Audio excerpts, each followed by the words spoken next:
अस्सलाम वालेकुम जी। उम्मीद है कि आप लोग खैरियत से होंगे। आज जो है हम चैप्टर 2 स्टार्ट करने लगे कंप्यूटर की बुक का, जो कि है data types, assignment and input output statement.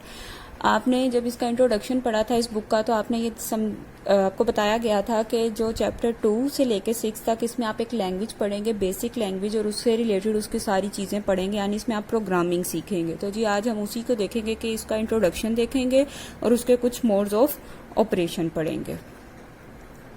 सबसे पहले जी इंट्रोडक्शन दे देते हैं आपको बेसिक का। बेसिक जो है, वैसे तो आप लोग 9th क्लास के चैप्टर 1 में ये लैंग्वेज पढ़कर आए हैं। हाई लेवल लैंग्वेज थी, इसकी फुल फॉर्म आपने पढ़ी थी और उधर से आपने इसके बारे में देखा भी था। लेकिन ये लैंग्वेज जो है, हम इसमें जो है इसको किस तरह पढ़ेंगे, इसके कौन कौन से मोड्स हैं उनको देख लेते हैं। सबसे पहले जो हम ये देखते हैं कि इस लैंग्वेज को बनाया किसने है, डेवलप किसने किया, कौन से सन में किया और किधर किया था। The basic language was developed by John Kame and Thomas Coates in 1963 at Dartmouth College, USA। अच्छा जी, ये एक MCQs है इंपॉर्टेंट आपके पास कि बेसिक लैंग्वेज को इंट्रोड्यूस यानी डिवेलप किसने किया था। दो साइंटिस्ट थे, जॉन कैमनी एंड थॉमस कोट्स। उन्होंने इसको 1963 में जो है डिवेलप किया था। कहाँ पे किया था? डार्टमाउथ कॉलेज, USA में। It was invented as an instruction tool for teach fundamental programming concept to students। ठीक है जी, ये जो लैंग्वेज थी ना बेसिकली बिगनर्स के लिए बनाई गई थी। बिगनर्स कौन लोग होते हैं? वो लोग जो जिन्होंने अभी स्टार्टिंग से कोई चीज़ सीखनी होती है या करनी होती है। तो आप लोग स्टूडेंट्स हैं, आप लोगों को अभी कोई प्रोग्राम बनाना नहीं आता, ना आप लोगों को पता है कि किस तरह बनाए जाते हैं। इसलिए ये लैंग्वेज आप लोगों के कोर्स में आपको ये सिखाने के लिए कि प्रोग्राम कैसे बनाया जाता है। तो ये आपको फंडामेंटल यानी कुछ बेसिक चीज़ें प्रोग्रामिंग की सिखा दी जाएंगी यहाँ पे। फिर इसके बाद आप दूसरी लैंग्वेजेस पढ़ेंगे।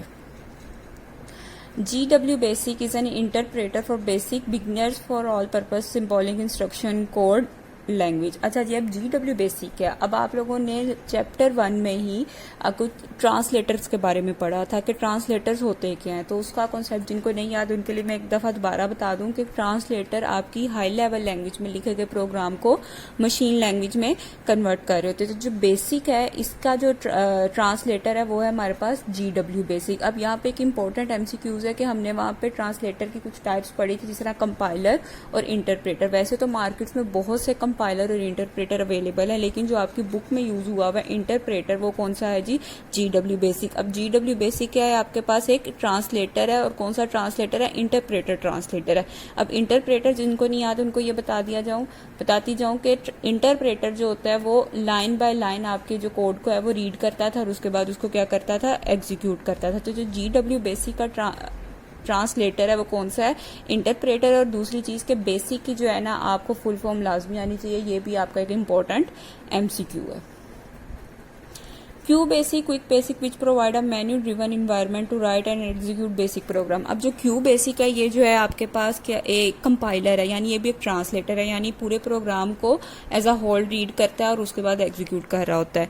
तो क्यू बेसिक जो है वो एक कंपाइलर ट्रांसलेटर है। ये हमने इस बुक में नहीं पढ़ना, हमने जो ट्रांसलेटर पढ़ना है वो कौन सा है? GW बेसिक यानी इंटरप्रेटर ट्रांसलेटर पढ़ना है। क्यू बेसिक को हमने नहीं पढ़ना, ये सिर्फ आपको एक इन्फॉर्मेशन देने के लिए उन्होंने बुक में मेंशन किया हुआ है। उसके बाद वो कहते हैं कि जो QW बेसिक है मेन्यू ड्रिवन इन्वायरमेंट प्रोवाइड करते हैं। मेन्यू ड्रिवन का मतलब क्या कि इसके ऊपर सारे मेन्यूज बने हुए आ रहे होते हैं। जिस तरह आप वर्ड पे काम करते हैं तो ऊपर आपको मेन्यूज नजर आ रहे होते हैं, सेम इसमें भी वैसे ही आ रहे होते हैं। तो जो इंट्रोडक्शन जो था इसमें तो आपके पास थे MCQs। पहला MCQs था कि इसको डिवेलप किसने किया, यानी जॉन कैम ने और थॉमस कोट्स ने किया था। कौन से सन में किया था? 1963 में। और किस जगह पे किया था? डार्टमाउथ कॉलेज, USA में। उसके बाद ये इन्वेंट इसको करने की वजह क्या थी? वजह थी कि बिगनर्स के लिए, यानी जो लोग स्टार्टिंग से कोई चीज़ सीखना चाह रहे होते हैं उनके लिए खासतौर पर ये लैंग्वेज को इंट्रोड्यूस करवाया गया था। इसके बगैर आप कोई और प्रोग्रामिंग लैंग्वेज नहीं सीख सकते। इसमें बेसिक सारे कॉन्सेप्ट आपको हर प्रोग्रामिंग लैंग्वेज के मिल जाएंगे। उसके बाद जो हम इसके लिए इंटरप्रेटर यूज करते हैं वो कौन सा होता है, यानी ट्रांसलेटर यूज करते हैं वो होता है GW बेसिक। और कंपाइलर जो होता है वो क्विक बेसिक होता है। तो इस बुक में जो हमने पढ़ना है वो कौन सा है जी? GW बेसिक के बारे में। अब जी कुछ मोड्स होते हैं प्रोग्राम को राइट करने के लिए GW बेसिक में। तो वो मोड्स ऑफ ऑपरेशन कौन कौन से हैं उनको देख लेते हैं।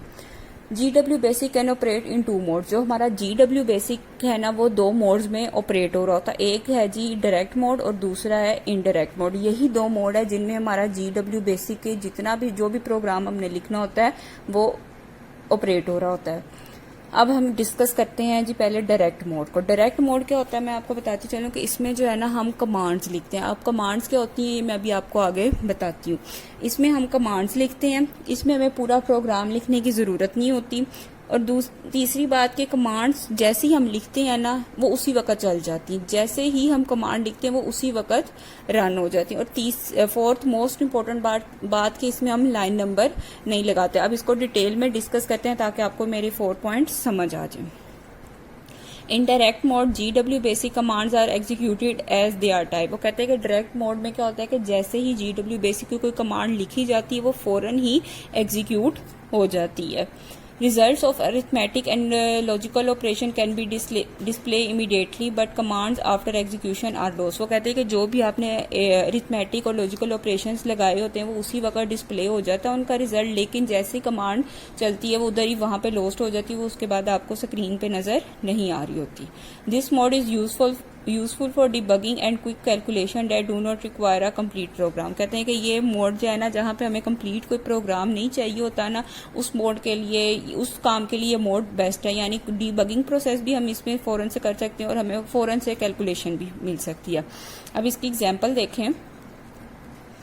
हमने कहा था कि इसमें लाइन नंबर नहीं लिखने होते। लाइन नंबर क्या होता है वो भी अभी आपको बताती हूँ। एग्जाम्पल थी कि हमने लगाई एक प्रिंट की कमांड लगाई है। प्रिंट की कमांड अभी आपने इसी चैप्टर में आगे डिटेल में पढ़नी है और फर्स्ट चैप्टर में भी आप इसका थोड़ा सा कॉन्सेप्ट लेकर आए हैं, लेकिन अभी इसको आपने सिर्फ देख लें कि प्रिंट एक कमांड होती है। इसमें हमने लिखा वेलकम टू GW बेसिक। जैसे ही हमने लिखा हमें ओके का मैसेज डिस्प्ले होगा और नीचे हमें ये लिखा हुआ आ जाएगा वेलकम टू GW बेसिक। ना हमने कोई लाइन नंबर लगाई है ना हमने पूरा प्रोग्राम लिखा, हमने सिर्फ क्या लिखा प्रिंट की कमांड में वेलकम टू GW बेसिक, उसने फौरन से हमें इसको रन करके दिखा दिया। अब लाइन नंबर जी क्या होते हैं कि जिस तरह हर प्रोग्राम को लिखने से पहले बेसिक का रूल है कि हम लाइन नंबर डिफाइन करते हैं। जिस तरह आपको नजर आ रहा है कि कोई भी 4 लाइंस का ये प्रोग्राम था, इसमें हमने क्या लिखा 10, 20, 30, 40, मतलब जितना लंबा आपका प्रोग्राम होगा हर कमांड के लाइन पे आपने उसको कोई ना कोई लाइन नंबर लाजमी देना होता है, लेकिन डायरेक्ट मोड में हम लाइन नंबर नहीं देते हैं। इसके बाद जी सेकंड मोड है आपके पास इनडायरेक्ट मोड। इनडायरेक्ट मोड जो है वो टोटली ऑपोजिट है डायरेक्ट मोड के। इसमें क्या होता है उसमें हम कमांड्स लिखते थे, इसमें हम स्टेटमेंट्स लिखते हैं। स्टेटमेंट्स क्या होती हैं ये भी मैं अभी आगे आपको बताती हूँ। दूसरी चीज क्या होता है इसमें हम पूरे का पूरा प्रोग्राम लिखते हैं, उसके बाद हम खुद बताते हैं कि आप इसको रन कर दो, फिर कंप्यूटर जो है आपका ट्रांसलेटर जो है उसको रन करता है। उसके बाद जी इसमें लाइन नंबर्स लिखने लाजमी होते हैं। हम हर लाइन से पहले बताते हैं कि लाइन नंबर मेंशन किए जाएंगे। This mode is use to type programs. जब भी हमने पूरा कोई प्रोग्राम लिखना होगा तब ये मोड यूज होता है। Program statements always preceded by line number and are stored in memory. जैसे ही आप पूरा प्रोग्राम लिखते हैं एक तो वो लाइन नंबर के साथ चलता है और ये मेमोरी में स्टोर हो जाता है, यानी आपकी जो आपने स्टेटमेंट्स लिखी होती हैं वो लॉस्ट नहीं होती, रन होने के बाद वो आपकी सेव रहती हैं मेमोरी में। The program loaded in memory is executed by entering the run command. जैसे ही आप रन कमांड देते हैं, जैसे मैंने बताया कि हम यहाँ पे खुद बताते हैं कि इसको मोड को कि यहाँ पे चल पड़ो तो वो फिर चलता है, तो आप रन कमांड दोगे तो वो ये डायरेक्ट मोड में प्रोग्राम चलेगा, वरना खुद से नहीं चलेगा। अब इसकी एग्जांपल देखें। आपने लिखी प्रिंट की, पहले आपने दिया लाइन नंबर 10, उसमें आपने प्रिंट लिखा वेलकम टू GW बेसिक। उसके बाद आपने सेकंड एक प्रिंट की स्टेटमेंट लगाई कि 6 डिवाइडेड बाय 2। उसके बाद आपने प्रोग्राम को क्या किया एंड किया। एंड करने के बाद आपने ओके किया, रन किया, तो रन करने के बाद जो है ना आपको वो नजर आए कि वेलकम टू GW बेसिक और 6 को 2 पे डिवाइड करें तो आंसर 3 आता है, तो उसने आपको 3 शो करा दिया। तो यहाँ पे यही इसमें मेन डिफरेंस है और ये मोस्ट इंपॉर्टेंट शॉर्ट क्वेश्चन है। मोड्स ऑफ ऑपरेशन ये आपने लाजमी याद करना है कि, और इनमें आपको पता चल गया कि एक मोड में आप क्या करते हैं कि एक में स्टेटमेंट्स लिखते हैं, एक में कमांड्स, डायरेक्ट मोड में कमांड्स लिखते हैं, इनडायरेक्ट मोड में स्टेटमेंट्स लिखते हैं। डायरेक्ट मोड में आपको प्रीसीडिंग लाइन नंबर नहीं चाहिए होते, इनडायरेक्ट मोड में आपको लाइन नंबर चाहिए होते हैं। डायरेक्ट मोड में प्रोग्राम जो है वो पूरा लिखना जरूरी नहीं होता है, एक स्टेटमेंट या एक कमांड लिखें तो उसी वक्त वो टाइप हो जाएगी, और इनडायरेक्ट मोड में आपको पूरे का पूरा प्रोग्राम लिखना जरूरी होता है। इसके बाद जी इसमें वो फौरन चल के ओके का मैसेज दे देता है और यहाँ पे आपको रन कमांड लगानी पड़ती है। अच्छा जी, अब हम देखते हैं कि स्टेटमेंट्स और कमांड्स क्या होती हैं हमारे पास। तो मैं आपको पहले इनकी सिमिलैरिटी बता दूं कि कमांड और स्टेटमेंट जो है ना दोनों एग्जीक्यूटेबल इंस्ट्रक्शंस होती हैं, यानी दोनों ने एग्जीक्यूट होना ही होना है।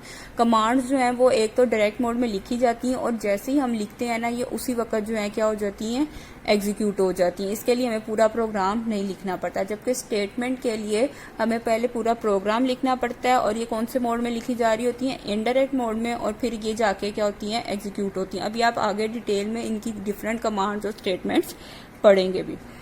पहले जी कमांड्स देख लेते हैं। GW basic commands are executable instruction which are operated in direct mode, they do not require a preceding line number, यानी इनको लाइन नंबर की ज़रूरत नहीं होती, ये डायरेक्ट मोड में चलती हैं और ये एग्जीक्यूटेबल इंस्ट्रक्शंस होती हैं। इसी तरह स्टेटमेंट्स जो हैं वो भी क्या होती हैं कि पूरे प्रोग्राम की तरह रिटर्न की जाती है, यानी हर एक एक चीज़ उसमें बताई जाती है, पूरा एक प्रोग्राम लिखा जाता है और हर स्टेटमेंट जो है वो प्रोसीड किससे कर रही होती है, आपके लाइन नंबर से कर रही होती है। Thank you for watching this lecture. Learn and write all short and long questions on loose sheet and do solve the MCQs on your notes. Allah Hafiz.